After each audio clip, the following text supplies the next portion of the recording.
guerras, conflitos e rumores de guerras. O que será que está acontecendo no mundo? Será que chegamos no fim dos tempos? Seja bem-vindo a mais um episódio do Teoria do Fim. Se você puder, apoie o canal, o link do Apoia-se está na descrição e também o QR Code está na tela. Nós fizemos um episódio recente falando sobre o risco de uma guerra nuclear com os atuais conflitos mundiais. E desde então as coisas não melhoraram. A todo dia recebemos notícias de novos conflitos, guerras ou as mesmas guerras que já estavam acontecendo, e que isso leva a gente a pensar se a sensação que a gente tem de que esses conflitos só aumentam é uma realidade, ou será que a gente apenas está vendo mais do mesmo? Bom, vamos retomar um pouquinho do que a gente falou naquele episódio.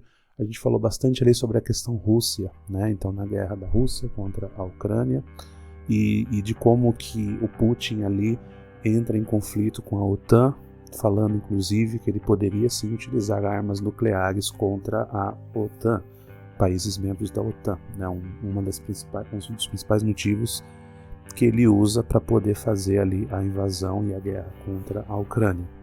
E desde então, nós estamos vendo aí várias atualizações desse conflito, uma guerra que não termina, que ao mesmo tempo parece que a Rússia está enfraquecida, de repente ela vai lá e faz um ataque, e a população da Ucrânia sofrendo, e tudo aquilo que a gente já sabe, ao mesmo tempo denúncias de que membros da Ucrânia ali teriam uma visão mais radicalizada, enfim, uma série de coisas. E mais recentemente a gente teve o conflito Israel e Gaza, que é um conflito histórico que nunca terminou, mas que ele se acentua ali de tempos em tempos e a busca por um cessar-fogo acaba não alcançando um resultado.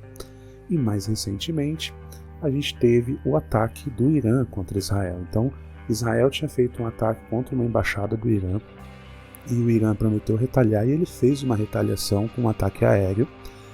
Israel conta com uma excelente proteção ali antiaérea, até pelos anos de preparação que eles têm ali na guerra da faixa de Gaza, e então eles conseguiram praticamente minimizar esse ataque do Irã, prometeram até uma resposta, mas essa resposta ainda não veio. Então o mundo de novo ficou numa iminência de algo que pudesse acontecer. A gente sabe que tanto o Irã quanto Israel possuem armas nucleares. O Irã chegou a fazer um projeto no passado de tirar essas armas nucleares, de não ter mais esse poder, mas acredita-se que ele tenha desenvolvido sim a tecnologia para ter armas, e Israel também tem essa tecnologia.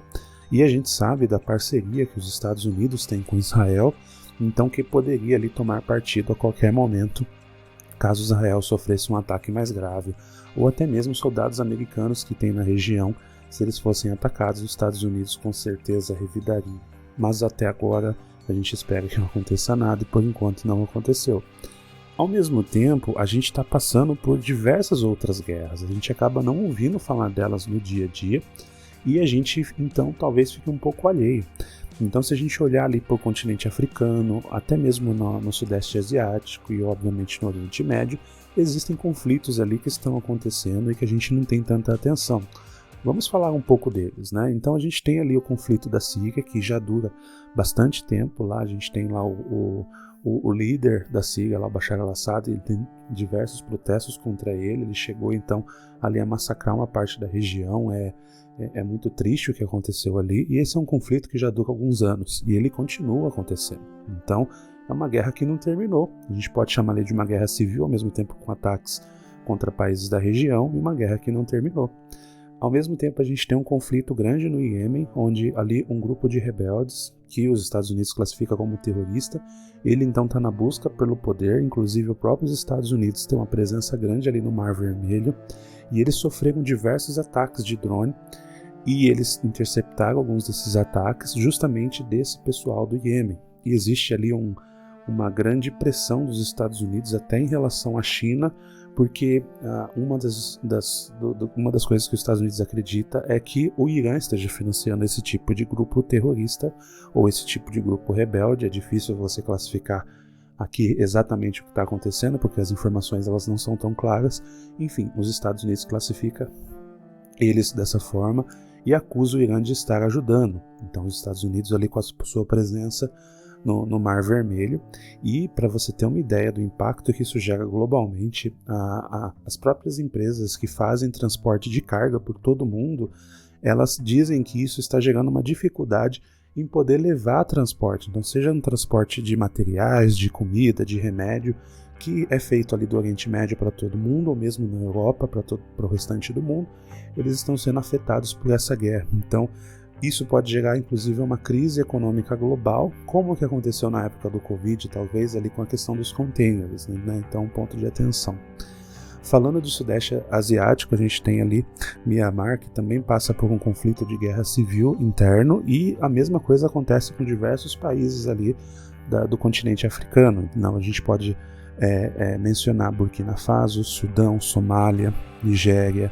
Então todos esses países eles estão enfrentando conflitos internos. A maioria desses conflitos está relacionado com a tomada do poder, alguns deles militares, outros mais focados na questão de radicais, radicais mais da religião islâmica contra militares, alguns contra civis, que no final todos eles de alguma forma querem assumir o poder, e esses países enfrentam aí já há algum tempo esses conflitos. A gente acaba não tendo tantas informações, a gente sabe que a nossa mídia ocidental ela não foca tanto nesses conflitos, então a gente é bombardeado, para usar uma força de expressão aí, com informações de Israel, de Gaza, dos Estados Unidos, da Rússia, Ucrânia, mas a gente não acaba sabendo dessas outras guerras que sim vitimam milhares e milhões de pessoas, milhares e milhões de crianças, idosos, pessoas doentes que estão sofrendo.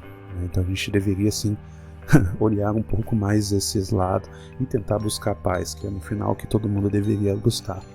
Falando ainda das guerras, a gente tem os riscos. Quais são os riscos eminentes e os conflitos que estão acontecendo hoje no mundo e que levam a gente a essa sensação de desespero do que poderia acontecer? A gente tem a situação de China e Taiwan, onde, de uma forma resumida, Taiwan ali é uma porção do que seria da Revolução Comunista da China, uma porção rebelde, foi lá e tomou o poder em Taiwan, isso há muito tempo atrás, desde a época da Revolução. Tanto a China entende que Taiwan faz parte da China como a China comunista, como Taiwan entende que o território chinês faz parte de Taiwan como a parte, entre aspas, capitalista.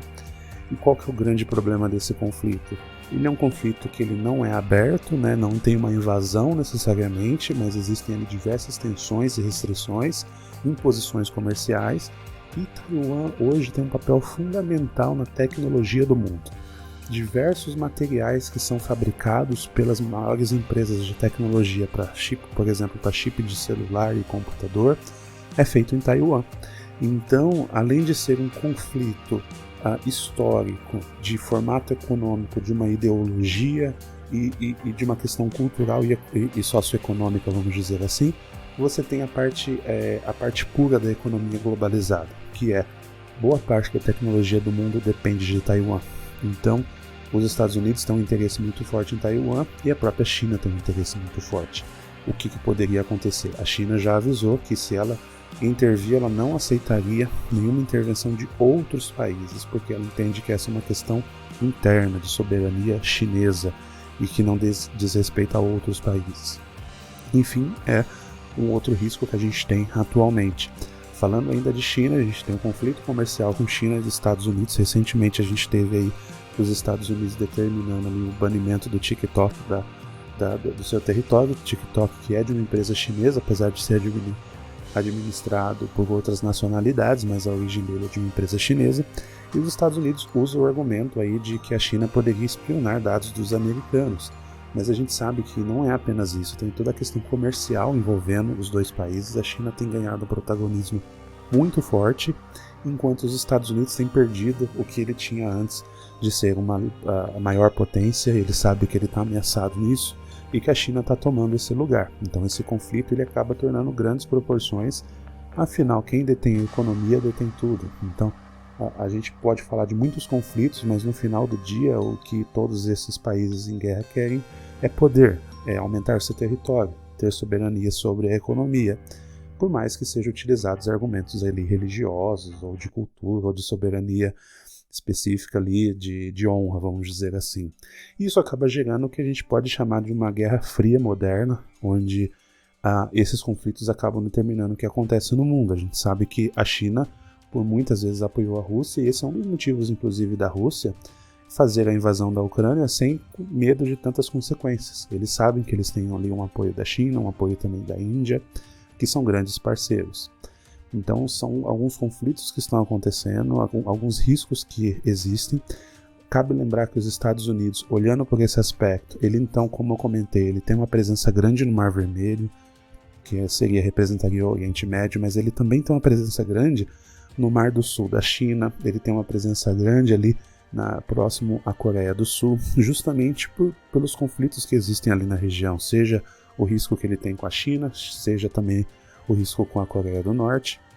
Então ele acaba tendo uma presença enorme de militar ali de bases para tentar manter esse controle e essa hegemonia, o que gera também bastante impacto com a China. Um dos pontos até que a China acusou os Estados Unidos de estar usando as Filipinas, que é um parceiro antigo dos Estados Unidos. Eles têm um acordo parecido um pouco com a OTAN, mas é um acordo bilateral, vamos dizer assim, onde se as Filipinas for atacada por um outro país, os Estados Unidos se compromete a proteger e vice-versa, e a China acusa os Estados Unidos de utilizar esse acordo para manter uma presença ali que eles entendem que não é legítima. Então, perceba, existem muitas e muitas e muitas relações e conflitos acontecendo. E aí leva a gente a uma questão, pensando na teoria do fim. Será que isso significa que a gente está caminhando rapidamente para o fim do mundo? Bom, uma coisa que a gente precisa ficar claro, a humanidade ela nunca passou um período superior a 100 anos sem uma grande guerra. O que seria uma grande guerra? Não necessariamente uma guerra mundial que envolva todos os países, mas uma guerra que possa envolver um continente inteiro, ou mais do que alguns países, 3, 4 países ao mesmo tempo. Isso é histórico, a gente nunca passou muito tempo sem ter uma guerra. Na realidade, o que a gente vive hoje seria uma exceção à regra. Vamos lembrar, beleza, a gente teve a última grande guerra mundial ali terminando em 45. Então a gente já não chegou ainda nos 100 anos, vamos dizer assim, para falar que a gente não teve uma outra grande guerra. Mas a gente sempre teve pequenos conflitos e grandes conflitos. Então isso sempre aconteceu. Talvez o que seja novo hoje seja por causa da globalização que a gente teve, como a gente se torna interdependente, como eu comentei no caso aqui de Taiwan, que a gente acaba tendo uma forte presença tecnológica em que boa parte do mundo depende dessa tecnologia. Então esses conflitos eles acabam se tornando globalizados justamente por esse modelo econômico desenvolvido que engloba tudo, que ao mesmo tempo que reduz preço e produz tecnologia, gera esse tipo de situação. Então, a situação que a gente está hoje, ela também é diferente do que a gente teria numa guerra de 200 anos atrás ou 300 anos atrás, em que a gente estaria falando talvez de uma invasão de território para conseguir mais terra. Hoje em dia a gente está falando de tecnologia, a gente está falando de poder, a gente está falando de soberania, né, em aspecto tecnológico, não só em aspecto da terra em si, né, conhecimento, enfim, toda essa questão comercial. Então, a gente está numa realidade diferente. E essa sensação de guerra também está relacionada com as informações. Então, perceba, se você vivesse em Portugal, no século XVI, e para você ficar sabendo que está acontecendo, um conflito numa outra região da Ásia, você provavelmente nem ficaria sabendo, né? Então você está falando aí da época que as coisas ainda estavam, entre aspas, sendo descobertas e estava tendo as conquistas. Então, assim, era tudo voltado para aquele país. Mas se você andar uns 200 ou 300 anos na frente, imagina que você está lá já chegando em 1800, 1900, onde ali os países estão numa certa configuração. Se os Estados Unidos, por exemplo, tivessem um conflito interno lá, como foi a Guerra Civil Americana, quanto que aquilo afetaria o Brasil? Bom, talvez alguma coisa no comércio, mas até você saber que está acontecendo, a informação já demoraria meses para chegar nas pessoas. Hoje não, hoje chega no celular, chega na hora, chega numa notificação. Então essa sensação de que, nossa, estamos no fim do mundo, o apocalipse está chegando, ela se torna muito presente. Mas não necessariamente significa que a gente vai ter um problema tão grave nesse momento. É óbvio, sempre existem loucos, né? E como eu comentei no último episódio, falando sobre isso, o Putin é um desses caras que a gente pode considerar aí que, enfim, a depender da pressão, ele não é um cara tão estável. Então a gente tem sim que tomar cuidado. Ao mesmo tempo que as ameaças reais para a gente no dia a dia, a gente pode dar o exemplo do Brasil, né? As chuvas que a gente está tendo, que a gente teve recentemente agora no sul, por causa das mudanças climáticas, a própria dengue, os riscos, a fome, a pobreza, enfim, esses são riscos reais que talvez a gente, como cidadão, possa ali atuar de alguma forma para tentar minimizar, né? Enfim, gostaria de saber qual que é a sua opinião sobre isso, se você acha que a gente está numa iminência realmente de um apocalipse, de um conflito armado, que a gente já tem gente que fala que a gente já está vivendo um conflito mundial, uma guerra mundial. Gostaria de saber a sua opinião, deixe nos comentários. Não se esqueça de apoiar o nosso canal, tem o link do Apoia-se aí na tela e também vai estar na descrição. Compartilhe com seus amigos, deixe o seu comentário, curta e siga a gente também no Spotify, tanto no Spotify e no YouTube, você sempre vai achar a gente como Teoria do Fim. Muito obrigado por ter acompanhado até aqui e até a próxima.